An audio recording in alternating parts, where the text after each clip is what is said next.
welcome back to the Second Assault live stream powered by AMD. I'm Alex Mendez, more commonly known as Golden Boy, and joined with me right now is Dave Serlin, who is the live producer. Dave, how you doing? Good. Over here for Battlefield 4 Second Assault. Now, I've been asking everyone, I asked Ben, I asked the other Dave, what goes into the day in the life of a live producer?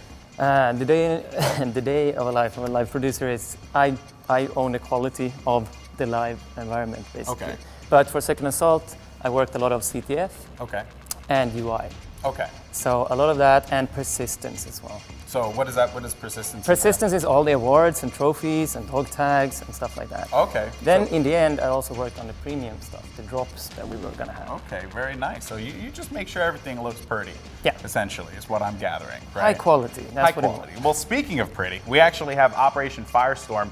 That's going to be going on right now. We're going to be playing some Obliteration, which is one of my favorite game types from Battlefield 4. So let's actually just jump right into it because we might as well. We can't let it go on any longer. No, it's so much action, right? As we saw at the Battlefield 4 Showdown, Obliteration was just insane. And when you had some great players playing in Obliteration, it just makes it that much more entertaining.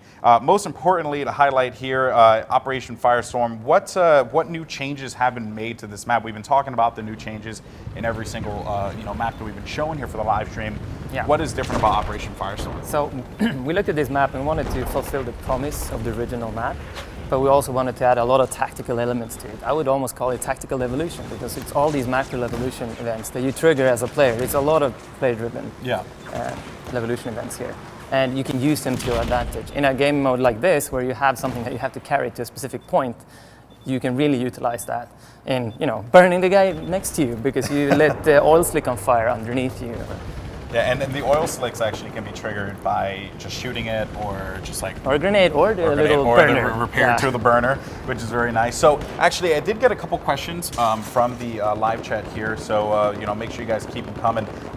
This would probably cover what we were talking about before with Gulf of Oman, with the sandstorm. And I don't know what you feel about this, but does the flying get affected with the sandstorm levolution? Well, it gets affected in the sense that you can't Invisibility. see much. Like, it's really hard to see anything. Okay. And also spotting distances are shortened a bit. So it's get affected enough from that. It doesn't really that was affect actually the second question I was going to ask you, right? About do spotting mechanics change? This actually came from Rising Legend 13 on Twitch. He says, do spotting mechanics change when the sandstorm comes in? So they do change? Yeah, slightly. Okay, so basically the distance of which you can spot changes. So you have to be closer to get that. Okay, spot. Interesting stuff. So what? And then the big levolution moments in Firestorm here. Is it one of those where you expect something like a giant firestorm, or a giant sandstorm, excuse me, or is it more micro focused? No, it's more of the micro ones, like the one you see. Well, you just saw the oil derrick on fire there, and we have some other things like a gas main that you can explode. Yeah. And also there is one of those cranes that can fall over, which is also player triggered. Okay, so unlike in Gulf of Oman, where the crane falls because of the storm, this time around players have control over a crane. Yes. Okay, so I mean, people just like to drop cranes. Why not? I mean, it's fun. Just do it, just create more carnage and explosions. Why not? It's Battlefield, that's what we do. I guess, that's brutal. That guy ended up getting murked there. So we're not going to talk about that for a second. But so I guess in this map in Operation Firestorm, what are some of the things that you have enjoyed the most in seeing this map develop in Frostbite 3, being just brought over from BF3? What have been some of those things that you're like, man, I really like what they changed and what they added? I mean, this is a sniper map in some sense, right? You have a lot of sniping, long distance sniping spots. Okay. And the fires here, they put out this beautiful black smoke to kind of, cover you if you don't like being sniped all the time. So you can kind of decide if you want to be seen in an area or not by turning the fire on. That's nice. That's actually a pretty cool addition there to be able to and get I really cover. like that because I like that cover. And also, I just don't like snipers. Snipers and me don't get along They're very also well. people, you know. No, well, I like the people are cool, but the snipers, you know what I mean? Because I'm a victim way too much. I'm a victim. You know? I get you. But in all seriousness, though, I love. We had a chance to check this out yesterday, and I love the fact that this is one of those maps that's obviously very vehicle focused. Yes. And I think that that is one of the bread and butter things about Battlefield. While I love the controls, and personally infantry gameplay for me is it's spot on, amazing vehicles. That is it in Battlefield. So I guess in looking here, adding some of the new things here. I mean, for the most part, the vehicles are relatively the same. As far as like what they do function-wise. Like, hey, one flies, one's a tank. You have cars and whatnot. But then you add the levolution moments. Do any of them affect the vehicle play? Like, for example, the oil slicks. If you roast an oil slick right below the tank, you take damage from oil slicks slowly. I mean, if you're in a tank, for instance. Okay. So you don't want to really stay on them, right? Yeah, or you don't. And since you can't see that well through them, you kind of want to get away from them as well. You're not impervious. impervious. They changed the path that you can take, but they also changed the way you play and identify your next target. Very nice, very nice. And now I know that you handle a lot of the UI stuff. I know that is something that you're very passionate about. Yes. Let's talk about this for a second, because you guys added CTF in. Yes. And that was a whole overhaul, right? I mean, it is similar to Obliteration. It's a pickup game type, but what kind of things did you add in there for the player to be able to know, okay, flag's here, I gotta return it, things like that? So CTF, the version of CTF we have, 2 flags CTF, is tricky because you have 2 pickups, right? In Obliteration, you have 1 bomb. It's either red, white, or blue, depending on who owns it at the current spot. But in CTF, you can have both flags taken by either team. And that's really key to get people to understand which one is my flag, which one should I go after and kill, and which one should I defend. Right, so that we spend a lot of time on that, and sound is actually a big factor in that too. Really, like the VO callouts help you a lot. Okay, very nice, very nice. And then I guess with the CTF2, I noticed in Operation Metro that when the flag was down, it had a domination-looking, or I played Conquest domination. Sorry, conquest-looking return counter on it. Yes, it does. So you added that into that as well. We did. So basically, you have a little radius where if you're on the friendly team, you go into that radius to capture it home quicker. And the more people you are, the quicker it goes. So it has a little scale. Just like there. the conquest. Yes, Okay. and of course the other team can pick it up immediately. So you have to defend that area, and it creates tension. So you have 2 tension maps tension points on the map. Yeah, and of course the flag, just to reiterate this, the flag needs to be home in order for you to capture it. Absolutely. Right, so that is something that you got to highlight in there. And the time to return the flag, it's varies because of the amount of people. But if like it's one person, it'll probably be like 10 seconds or something like that, I'm assuming. Something like that. Something like that. Something like that. We'll just go with it. Yeah, we adjusted that a lot. We'll just. No, I completely understand.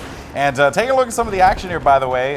Just got a highlight here. Got to go to my boy Legendary. Yeah, you're always going to look at that guy. He's just too good. But wait a minute, Funk Static. Okay, this guy is actually doing a little bit better than than Legendary right now. Good job, Funk Static. Yeah, right. Even though Legendary, he just looks for people and then just decimates them. So he likes vehicles though, so this is one kind of a map for him. Oh, really? He's a vehicle guy. Yeah, oh, okay. I wouldn't know, but looking I at wouldn't the Metro know score, from the fact, exactly, that he went 44 and like whatever in Metro. So definitely can't tell there. Oh, goodness. But, okay, so we actually did get a couple more questions in. This one came from iRocketF off of Twitter, and he says, what made you choose the maps that are featured on Second Assault? What was the thinking process behind that? So we asked the community, of course, and we looked at stats and what maps are popular. So Metro was there from the beginning. Yeah, I mean, it is a highly contested map, right? Some people love that map and some people doesn't love it as much, right? Yeah, of course. But it has to go in there because it's one of the favorite maps. Yeah, I agree. I'm a big fan of Metro. I like Metro too. I like my Metro. Yeah, I love infantry play, right? Yeah. So now I have Operation Locker and now I have Operation Metro. I feel very happy just because. It should be. And the new park area in Metro.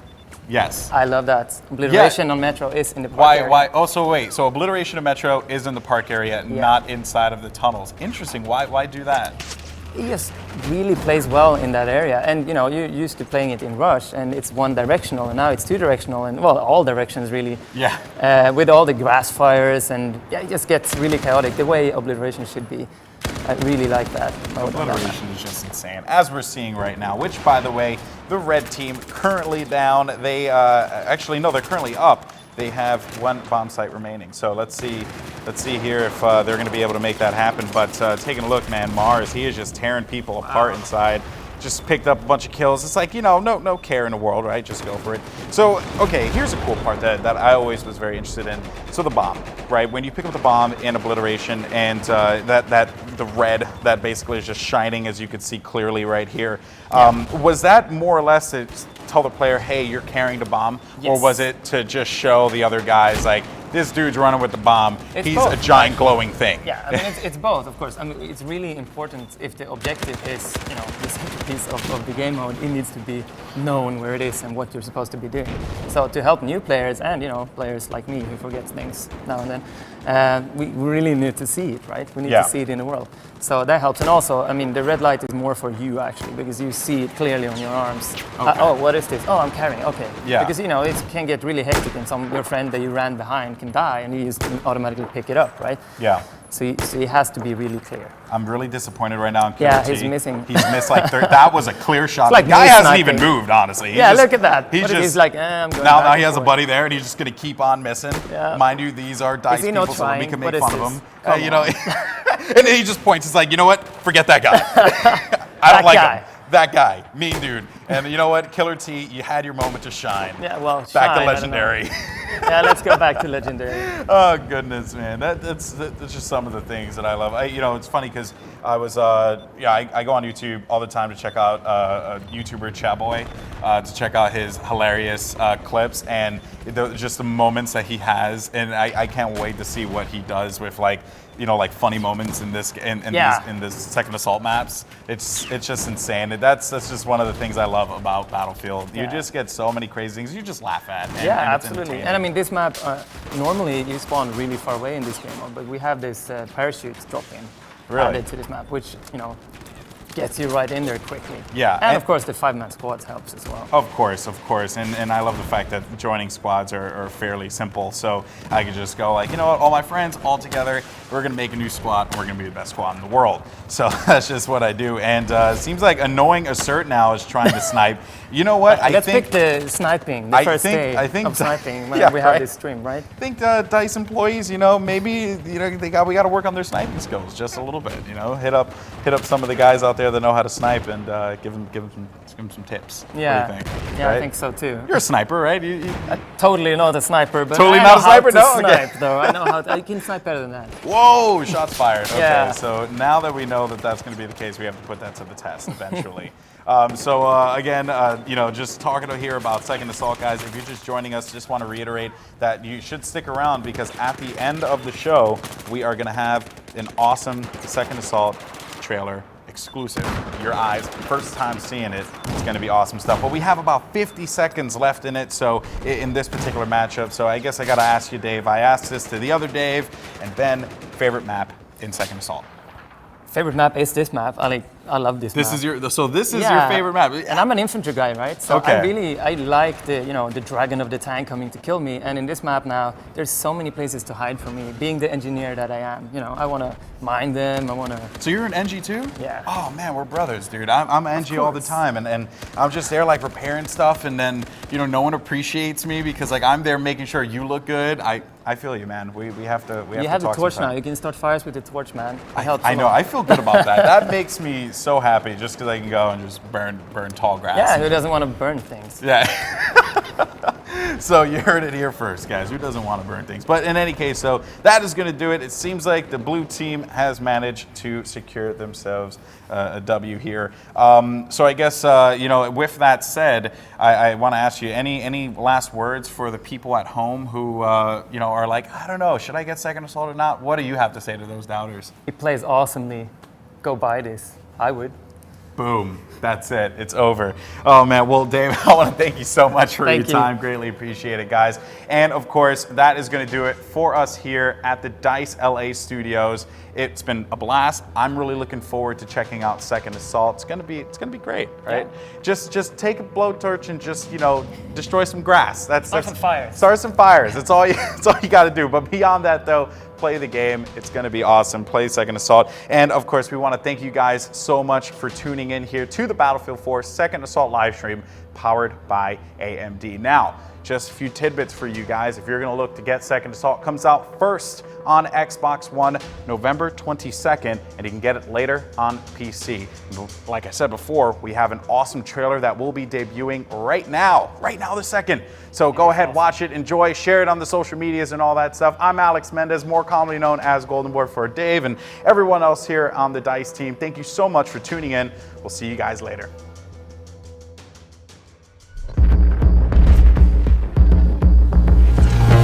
For 2 years, we've listened to the tales of our fellow soldiers, but the war has changed, and with it, the stories. Stories of men being swallowed up whole in the flooded bowels of Metro, or never emerging from the fiery hells of Operation Firestorm. We've listened to the legends of entire armies being decimated by a single strike along the Caspian border. Sandstorm so fierce in the Gulf of Oman, it's like you're fighting ghosts. For 2 years we've heard these stories. Listen to the legends. They say this is a war that cannot be won. We'll put that theory to the test.